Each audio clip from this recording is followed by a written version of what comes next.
Saudi Arabia.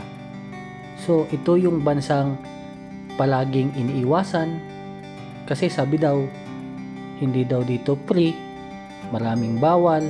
Sa totoo lang, yung mga sinasabi nilang bawal, lahat yan meron dito. May alak, may babae, may droga, may sugal, lahat yan andito, matatagpuan nyo. Pero nasa sayo kung hahanapin mo yung mga yun. Di ba nga't nag-abroad ka para magtrabaho, hindi para mambabae, hindi para mag-inom, hindi para magsugal, di ba? Hindi para magdroga. So bakit hinahanap mo yung mga bagay na yun kung ang ipinunta mo dito ay trabaho?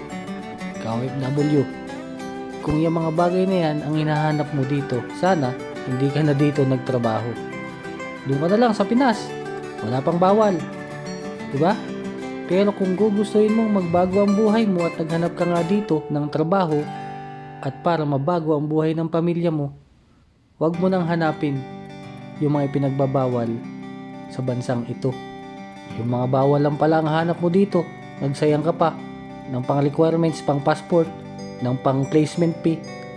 Di dapat doon ka na lang sa Pinas. Di ba? Ang gusto ko lang naman sabihin is sayang yung panahon mo, pera mo, kung ang gagawin mo lang ay ang mga bagay na pinagbabawal dito. Bagkus, ang isipin mo lang ay ang trabaho mo ang siyang makapagbabago ng buhay ng pamilya mo.